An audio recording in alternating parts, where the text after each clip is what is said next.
This is the inside of a computer inkjet printer, and we're going to look at several components. We're going to look at two DC motors that feed paper into the printer and provide translation of the inkjet head. We're going to look at plastic digital encoders that are used to monitor the positions of those motions. We're going to look at the actual inkjet head and talk about how it works. And we're going to see some other features like a limit switch here that detects whether or not the lid is down. There's also a light tube that delivers light from an LED from a printed circuit board up to the front panel of the device. Paper is fed into the printer via this DC motor.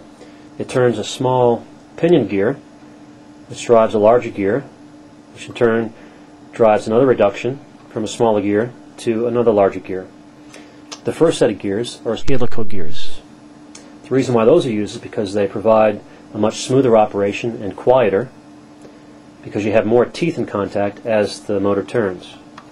On the end of the output gear is a plastic disc that has a pattern printed onto it. It's a pattern of very fine black lines that are oriented radially from the disc center out to the perimeter.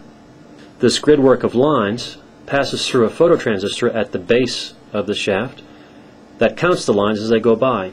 This is a very inexpensive way to manufacture a relative encoder. At the base of the disc you can see a black component that houses photo emitters, LEDs, and photoreceptors or transistors. And there's usually a set of two of these, so you can generate a quadrature output signal from this relative encoder disc.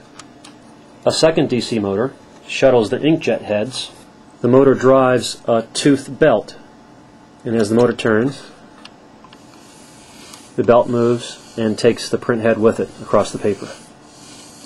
Instead of a plastic disc for a rotary encoder, here a linear encoder is used to measure the linear motion.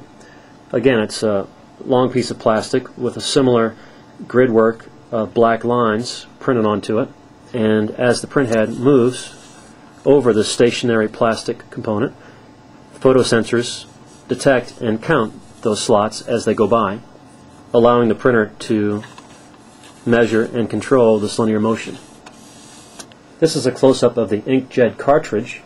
It consists of three reservoirs of colored inks, in this case magenta, cyan, and yellow, which form primary colors, allowing the printer to generate any color.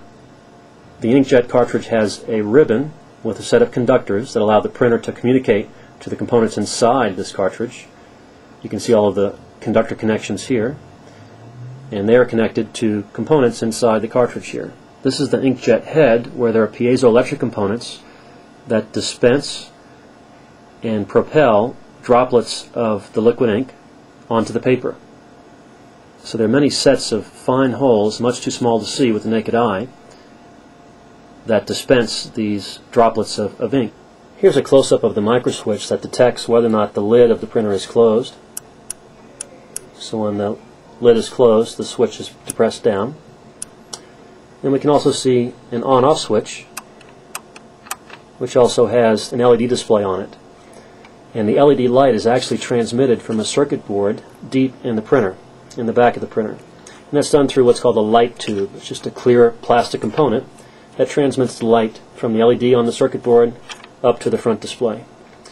This clear plastic component is also serving another purpose of translating this mechanical motion back to a small microswitch on the circuit board.